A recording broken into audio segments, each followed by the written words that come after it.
भारत 24 के सीईओ और editor in chief doctor Jagdish Chandra भारतीय सियासत पर अपनी पैनी नजर रखने के लिए मशहूर हैं। भारतीय राजनीति का ऊंट किस करवट बैठेगा, डॉक्टर जगदीश चंद्र अक्सर इसकी भविष्यवाणी पहले ही कर देते हैं। हाल के समय में लोकसभा चुनाव के परिणाम और उसके बाद प्रधानमंत्री मोदी के मंत्रियों के विभागों पर उनकी भविष्यवाणी बिल्कुल सटीक बैठी।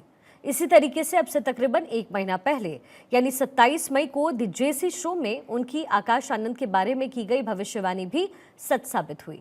इसलिए तो उन्हें कहा जाता है मैन ऑफ प्रेडिक्शन। सर, आखिर क्यों मायावती ने अपने ही भतीजे आकाश आनंद का कामकाज छीन लिया? वो मैंने कहा ना, उनके नेफ्यू थे, पावर में हो रहे थे। अब घर में देखो बड़ी विचित्र स्थिति होती है।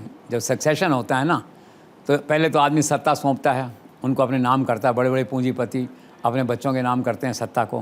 फिर थोड़े दिनों में जो खाली हो जाते हैं, उन्हें लगता है कि अब मैं क्या करूं, और बच्चे आगे बढ़ने लगते हैं। ठीक है, तो उनके मन में आता है यार मैंने क्या किया, ये प्रायश्चित का भाव आता है, मुझे सत्ता नहीं सौंपनी चाहिए थी मुझे।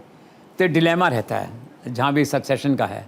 तो मायावती ने सत्ता सौंप दी, लोग वहाँ चले गए, मायावती लोनली रह गई होंगी, ऐसा मेरा आकलन है।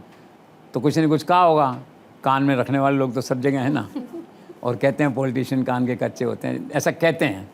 अब हैं कि नहीं पता नहीं, जो है। तो उन्होंने उसको निकाल बाहर किया भतीजे को अपने, जो है। और दूसरी घटना ऐसी हो गई थी, वो थोड़ा सा स्वतंत्र और निष्पक्ष ज़्यादा होने लगे थे, भाजपा के खिलाफ ही बोलने लग गए थे। एक मीटिंग में उन्होंने कह दिया कि ये योगी सरकार जो है ये बुलडोजर की सरकार है, गद्दारों की सरकार है, गद्दारों की सरकार है। तो एफआईआर दर्ज हुई वहाँ पे, पार्टी ने मैसेज पहुँचाया होगा मायावती तक, स्वाभाविक तौर पे जो है ये। तो मायावती पीछे हटी और उसको निकाल बाहर किया। अब प्रेम है ना, तो थोड़े दिनों में वापस आ जाएंगे, ब्लड रिलेशनशिप है जिसे कहते हैं। चुनाव के बाद फिर वापस आ जाएंगे।